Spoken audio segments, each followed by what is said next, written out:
इस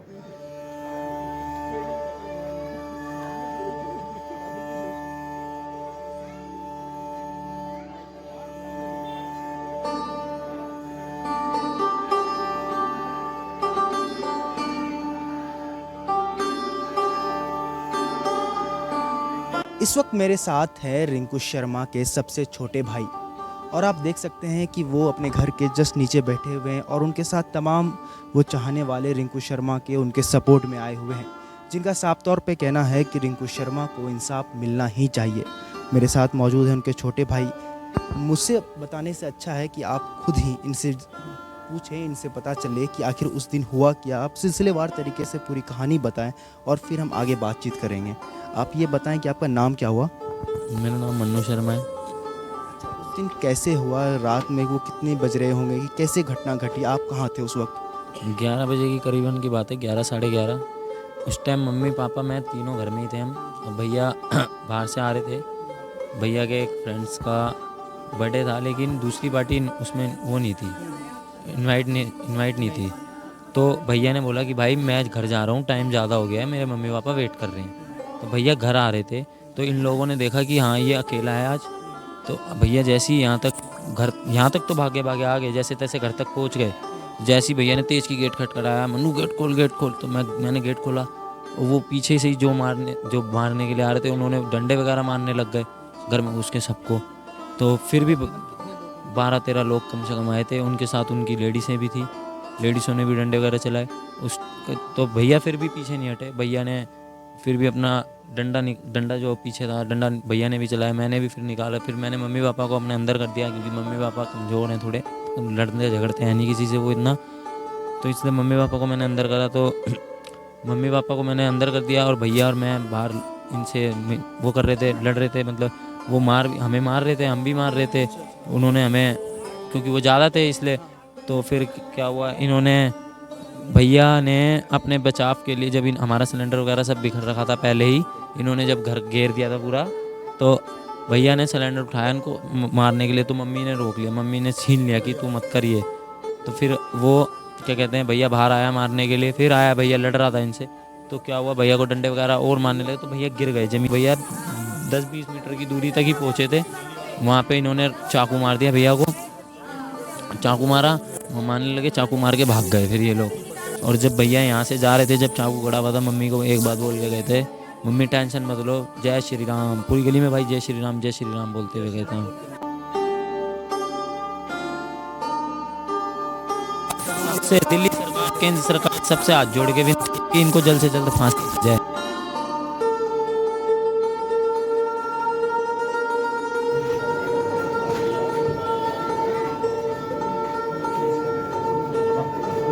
मेरा नाम संतोष चौधरी है।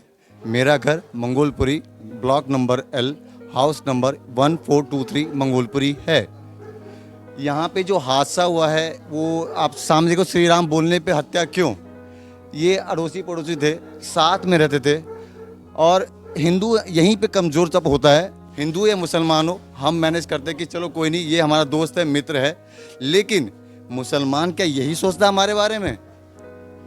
क्या यही ठीक है? हम आपको भाई समझे, इस बच्चे ने उसकी गर्भवती महिला को मृत्यु जब डिलीवरी दे रही थी, वो उसको खून दिया।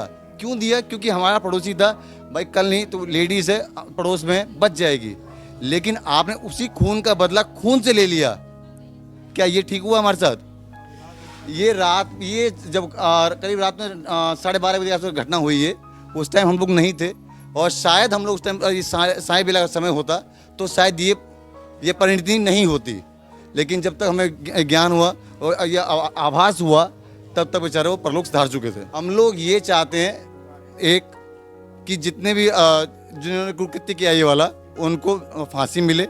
दूसरा, इनका जो ये आवास है यहाँ पर, सरकार इन्हें तुरंत इस घर को जब्त करे, ताकि यहाँ पर नहीं अब ये सील है, ये कुछ दिन फिर खुल जाएगा। हमें वो संतावना नहीं चाहिए कि हाँ हमने कर लिया है।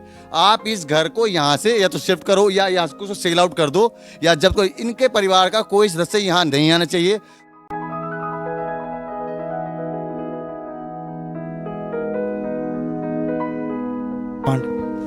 हिंदू वाहिनी से गाजियाबाद जिला अध्यक्ष आयुष त्यागी। हमारी यही दिल्ली सरकार से मांग है, दोषियों के फांसी की सज़ा मिले और पीड़ित परिवार को 1 करोड़ रुपए का मुआवजा और एक सरकारी नौकरी मिले। और इस घटना से पूरा देश दुखद है। जैसी ये घटना घटी है, राम के नाम पर हत्या कर दी गई जिहादियों द्वारा, उनको जल्द से जल्द फांसी मिले और पीड़ित परिवार को सुरक्षा मिले और 1 करोड़ रुपए का मुआवजा, एक सरकारी नौकरी। यही सभी हिंदू संगठनों की मांग है कि पीड़ित परिवार की सुरक्षा और 1 करोड़ रुपए का मुआवजा और एक सरकारी नौकरी। कल पीड़ित परिवार का भाई वहाँ 4 घंटे बैठ के आया है, उससे एक चिट्ठी लिखवा के उसने ले ली, वो वहाँ अपने कार्यालय से बाहर भी निकल के नहीं आया है। अगर 2 दिन के अंदर रविवार तक वो यहाँ नहीं आया, हालचाल पूछने नहीं आया, और जैसी हमने घोषणा की थी 1 करोड़ रुपए की, दोनों भाइयों को सरकारी नौकरी की, सुरक्षा की और जो भी अपराधी हैं उन्हें फांसी की, अगर ये मांग पूरी नहीं हुई तो पूरे भारत के हिंदू संगठन केजरीवाल के मुख्यमंत्री आवास के घर के बाहर प्रदर्शन करेंगे और वहाँ से उठ के हम जब आएंगे जब हमारी मांगें पूरी हो जाएंगी।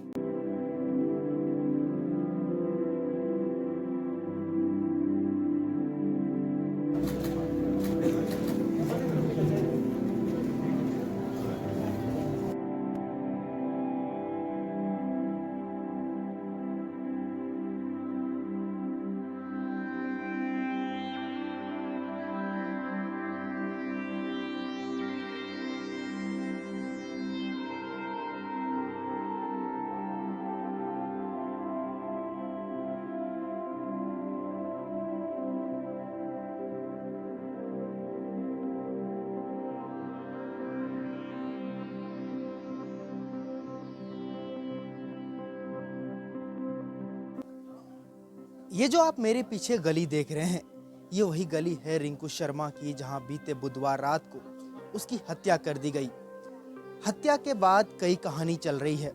सबसे बड़ी कहानी ये कि ये लड़ाई हिंदू बनाम मुस्लिम की है और दिल्ली पुलिस तमाम कई सरकारी एजेंसियों का कहना है कि ये हत्या एक व्यापार के खातिर हुई है और दोनों के बीच जो रंजिश थी वो व्यापार को लेकर है। लेकिन तमाम राजनीतिक पार्टियां और राजनीतिक पार्टियां के कई विंग्स यहाँ पर बीते वक्त के साथ आते रहे हैं और उन्होंने अलग अलग कहानी गढ़ी है। सबसे बड़ी कहानी ये है कि रिंकू शर्मा और जिन लोगों ने रिंकू शर्मा की हत्या की, उन दोनों के बीच धर्म को लेकर कोई तनाव था। कहानी ये भी है कि रिंकू शर्मा अयोध्या में बन रहे राम मंदिर को लेकर चंदा इकट्ठा कर रहा था। उसी को लेकर जिन लोगों ने रिंकू शर्मा की हत्या की, उन्हें ये नागवार गुजरा और उन्होंने रिंकू शर्मा की हत्या कर दी। सवाल है कि क्या एक मर्डर केस में इतना बड़ी सांप्रदायिक रंग दे देना क्या जायज़ बात है? और सबसे बड़ी बात ये कि अब ये हत्याकांड कहाँ जाकर ख़त्म होने वाला है। लेकिन सबसे बड़ी परेशानी है रिंकू शर्मा के परिवार वालों की। रिंकू शर्मा के परिवार वालों का तो ये कहना है कि वो चाहते हैं किसी तरीके से जो आरोपी हैं उन्हें अपराध की सज़ा मिल जाए। यहाँ पर जो लोग पिछले बुधवार से आ रहे हैं और अपनी अलग अलग कहानी गढ़ रहे हैं, उनके लिए मिर्ज़ा गालिब की एक शेर है कि जल गया जिस्म दिल भी जल गया होगा, कुरेदते हो क्यों ये राखे जुस्तजू क्या है। पीयूष कुमार की रिपोर्ट, के ब्लॉक मंगलपुरी से द हेडलाइन के लिए।